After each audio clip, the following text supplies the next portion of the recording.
안녕하세요. 이제 어린이집 다니는 아이 하나를 둔 30대 여성입니다. 친정어머니의 도움을 받아 아이 키워가며 장사해서 돈 벌고 그렇게 살아요. 결혼 전에는 애는 엄마가 키우는 게 맞다고, 왜 친정어머니고 시어머니고 힘들게 하는지 모르겠다 생각했었는데, 살아보니까 그게 그렇게 마음먹은 대로 안 되네요. 그러니까 사람이 겪어보기 전에 함부로 말을 하는 게 아닌가 봐요. 아무튼 평소라면 씻고 자기 바쁠 시간인데, 오늘은 낮에 커피를 많이 마셔서 그런지 잠도 안 오고, 그래서 제 이야기를 좀 해볼까 합니다. 솔직히 자랑할 만한 이야기도 아니다 보니 어디 가서 말해본 적이 없는데 오늘은 왠지 하고 싶기도 하고요.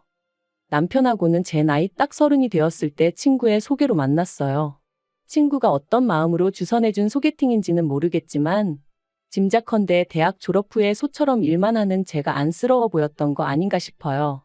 아버지와 사별 후 혼자 힘으로 저를 키워주신 어머니께 하루라도 빨리 효도하고 싶은 마음밖에 없었거든요. 아무튼 친구의 성화로 소개를 받은 게 지금의 남편입니다.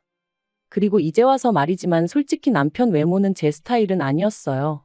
키도 저랑 비슷하고 배도 나오고 나이는 저보다 겨우 1살 많았는데 저희 친정오빠보다도 나이가 많아 보였으니까요. 그래서 처음엔 친구가 나를 뭘로 보고 이런 남자를 소개시켜줬나 싶었을 만큼 기분이 별로였어요. 하지만 대화를 좀 나눠보니까 그래도 사람이 진지하면서도 위트도 있고 무엇보다 자신만만하더라고요. 자기가 서울에 자기 아파트도 하나 있고 대기업은 아니지만 정년보장이 되는 거나 마찬가지인 직장도 다니고 있다면서. 그리고 저더러 속물이라는 사람들도 분명 있겠지만 그런 이야기를 듣고 있으니 사람이 좀 달리 보이는 거예요. 외모가 밥 먹여주나 뭐 그런 생각도 들고, 그래서 남편이 한 번 더 만나보자는데 그러자 했어요. 그리고 그런 만남이 몇 차례 더 이어지는 동안 남편은 늘 저를 데리러 오고 데려다 주었습니다. 따지고 보면 먼 거리도 아니었는데 그렇게 해야 자기 마음이 편하다면서 말이죠. 그래서 남편이 정식으로 사귀고 싶다고 했을 때도 왠지 미안한 마음도 들고 그래서 제대로 싫다 소리를 못했네요. 한마디로 어영부영 사귀게 된 거죠. 그리고 정신 차려보니까 결혼까지 약속한 상황이었고요. 변명 같고 한심하게 들리겠지만 지금도 그때를 생각하면 꼭 뭐에 홀렸던 것 같다니까요. 상견례가 있기 전에 시댁에 인사를 드리러 갔을 때 처음으로 어머님 아버님과 저랑 동갑이라는 남편과는 연년생인 신우까지 만났습니다. 어머님 아버님은 평범하신 분들이셨어요. 오느라 고생했다 그런 따뜻한 한마디는 없었지만 그렇다고 딱히 저를 박하게 대하신 것도 없었거든요. 다만 친정어머니랑 단둘이 산다는 것에 대해서 경제적으로 어려움은 없는지 물어보셨는데 그다지 신경 쓰이는 질문은 아니었네요. 사실 편모 가정이라고 하면 지레 힘들게 살았을 거라 생각하는 사람들을 살면서 너무나 자주 봐왔거든요. 그리고 다행히 저희 모녀는 경제적으로 큰 고생은 하지 않았습니다. 어머니가 가게를 운영하셨는데 제법 매출이 나오기도 했었고, 거기다 돌아가신 아버지의 부모님, 그러니까 저에겐 친가 쪽 할머니 할아버지께서 도움을 많이 주셨거든요. 다만 이 도움을 받는 과정에 있어서 작은아버지와 고모가 어머니를 감정적으로 힘들게 하는 일이 많았죠. 그래서 제가 악착같이 돈을 벌어 더는 어머니께서 조부모님께 기대지 않으셔도 되게 해드리고 싶었던 거고요. 그리고 시부모님 이야기가 나왔으니 신우 이야기도 조금 해보자면, 앞서 말씀드린 대로 저와 동갑인 신우는 남편과는 아주 다른 사람이었습니다. 늘씬하고 키도 큰 데다가 눈도 왕방울만 해서는 솔직히 같은 여자가 봐도 예쁘다는 생각이 절로 드는 사람이었어요. 하지만 어째서인지 딱히 하는 일은 없다고 했고 시부모님은 인물이 되니까 괜찮다며 웃으시더라고요. 그래서 저도 그냥 같이 적당히 웃어넘기긴 했지만 솔직히 말하면 부럽기도 하고 한편으론 황당하기도 했네요. 아무튼 신우하고 따로 이야기를 해보진 않았어요.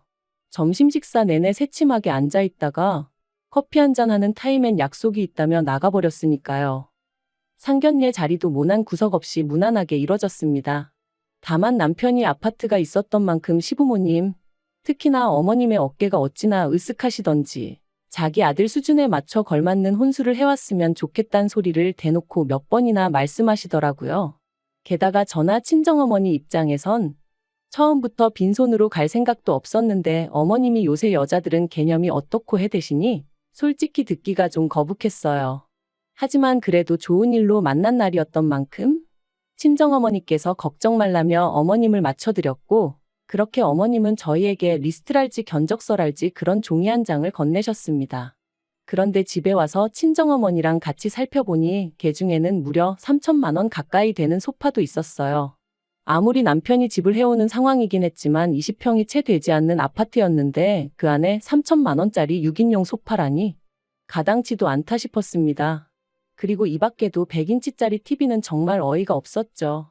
그래서 남편에게 아무리 그래도 이건 아닌 것 같다 하니 어차피 이 아파트에서 좀 지내다가 애 낳으면 이사 가야 하고 그러면 그때 써도 되니까 미리 사둔다 생각하면 되지 않냐대요.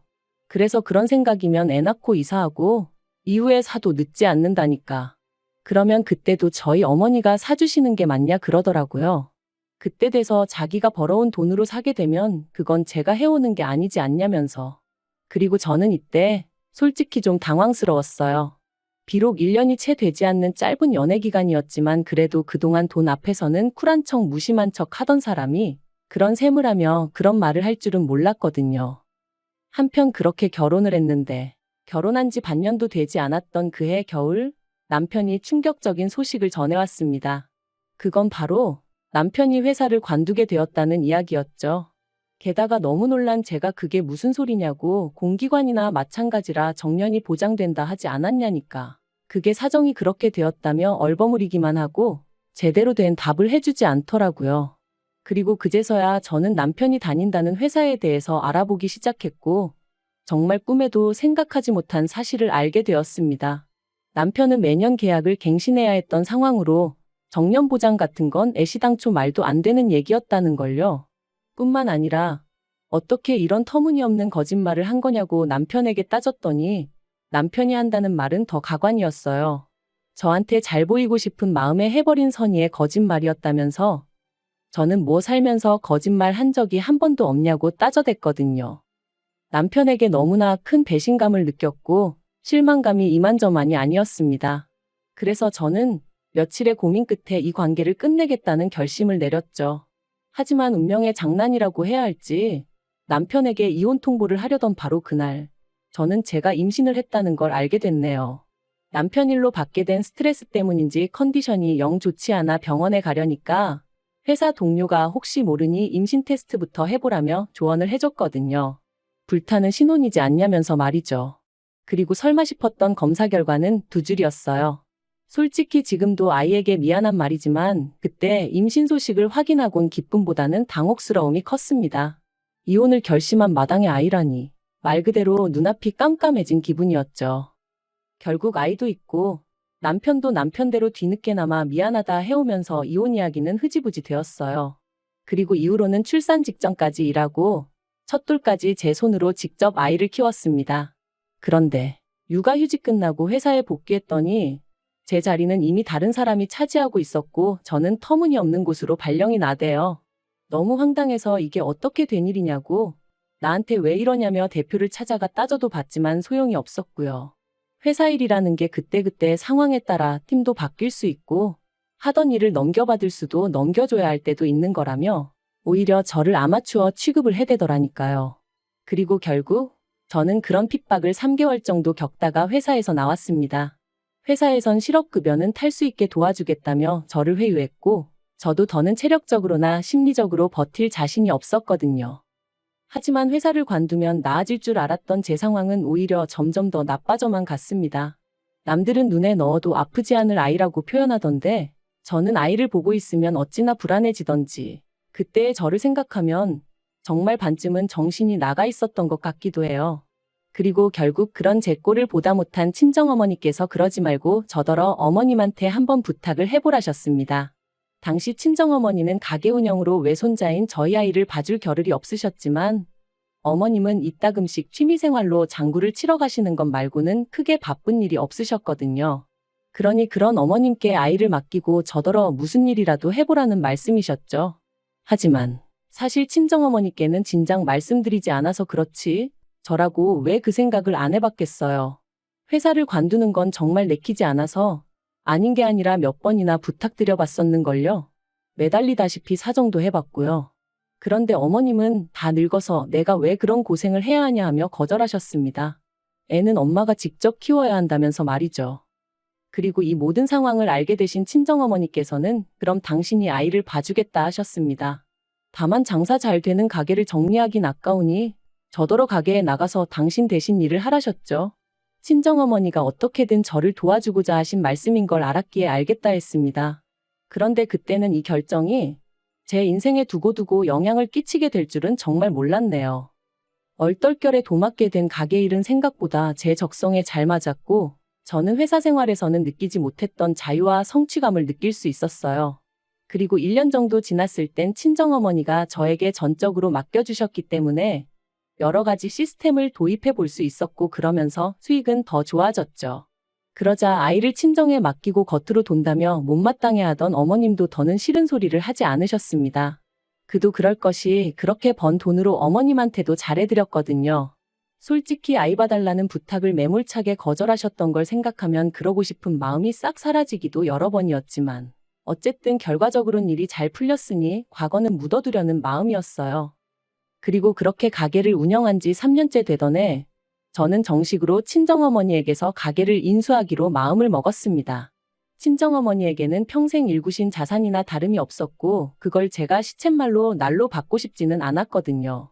그래서 최대한 시세에 가깝게 값을 치르겠다는 생각에 남편에게 대출 이야기를 꺼냈는데 남편이 정말 심하다 싶을 정도로 짜증을 내면서 무조건 안 된다고 하는 거예요. 기다리다 보면 어차피 저희 어머니 돌아가실 거고 그러면 자연히 제 거 될 건데 그걸 무슨 돈을 치르냐 하면서 말이죠. 그리고 그 말에 마음이 팍 상해버린 제가 무슨 말을 그렇게 하냐고 따지니 남편이 또다시 목소리를 높이며 아파트 담보로 대출받아서 친정으로 자기 돈을 빼돌리려는 심산이냐 어쩌냐 하는데 정말 기도 안 차더라고요.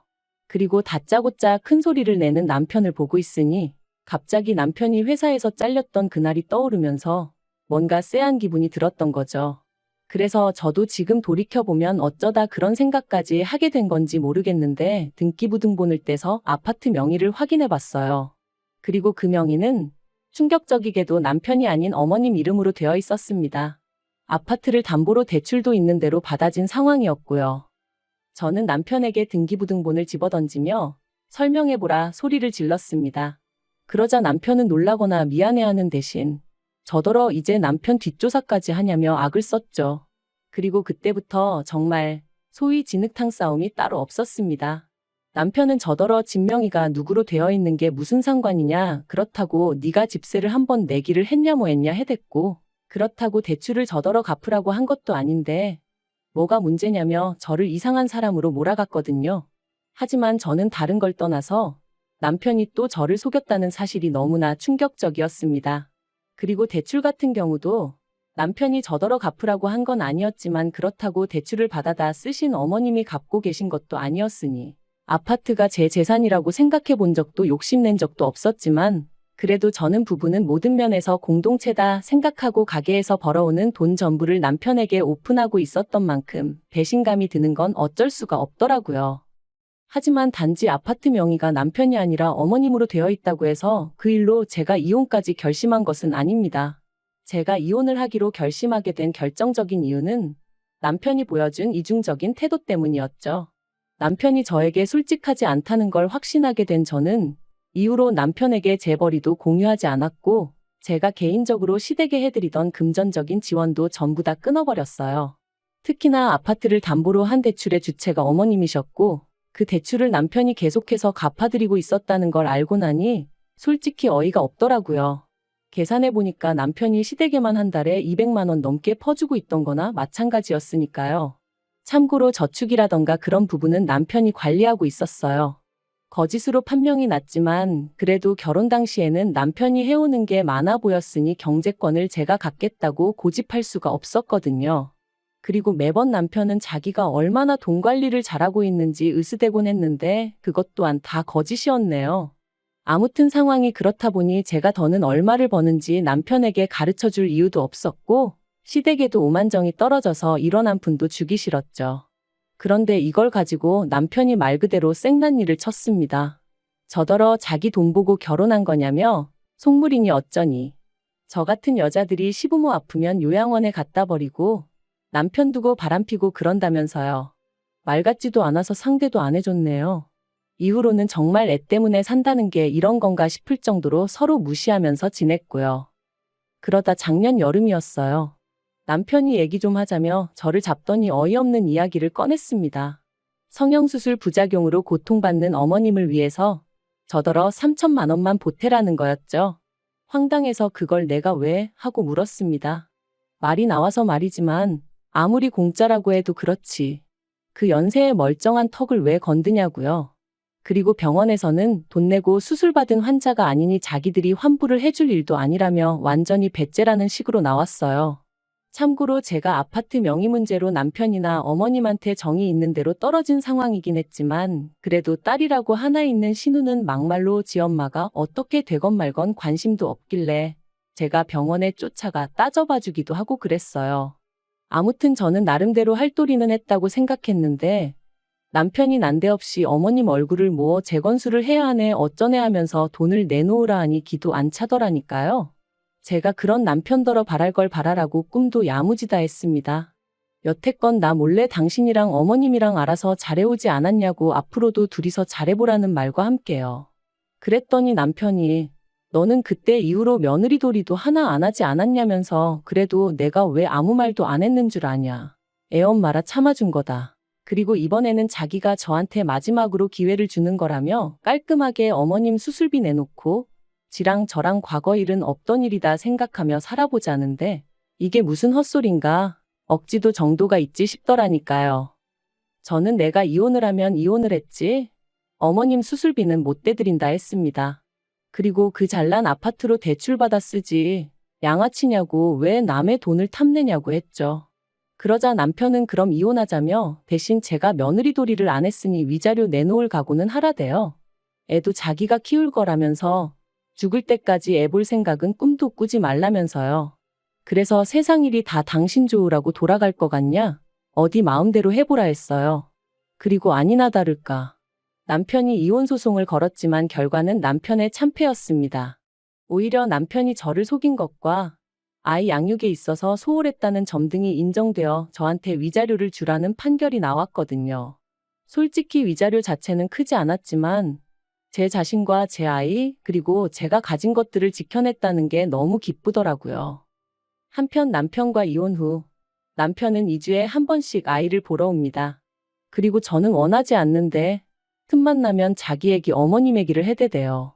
그래도 애 아빠다 보니 애 앞에서 무안을 주긴 그렇고 그래서 들어는 줬는데 일단 신우가 대출받아서 어머님 재건수술 해드렸는데 그게 잘 안 된 모양이더라고요. 그리고 남편은 저 떠보려고 하는 소린지 뭔진 몰라도 걸핏하면 저랑 이혼하고서 어머님한테 크게 혼났다며 제가 자기를 용서해주면 자기는 모든 과거는 묻어두고 살 자신이 있다나 어떻다나 헛소리를 해댔죠. 그래서 이번 주부터는 주말에 아이인계는 친정어머니한테 부탁드리고 저는 빠져 있으려고 합니다. 헛소리 들어주는 것도 하루 이틀이지. 돈이라도 내고 떠들던가. 진짜 꼴보기 싫은 사람이 쓸데없는 이야기를 계속해대니 죽을 맛이더라니까요. 아무튼 어머님 수술이 잘못됐다는데도 남편 얼굴이 수척해졌는데도 별 생각이 안 드는 거 보면 정말 이제 남보다도 못한 사이가 되었나 봐요. 차라리 생판 모르는 남이 굶는다고 하면 그게 더 안쓰러울 지경이라니까요. 아무튼 지금은 친정어머니랑 같이 살면서 가게 일하고 애 키우고 이렇게 사는 게 좋네요. 한때는 애 아빠 없이 어떻게 애를 키우나? 어머니는 사별 나는 이혼. 말하기 좋아하는 사람들이 얼마나 뒤에서 떠들어댈까 그런 걱정도 들었는데 지금 생각해보면 참 쓸데없는 기우였어요. 남들이 보는 시선이 어떻건 간에 지금의 행복이 계속해서 이어질 수 있도록 제자리에서 하루하루 최선을 다해 살아가려고 합니다.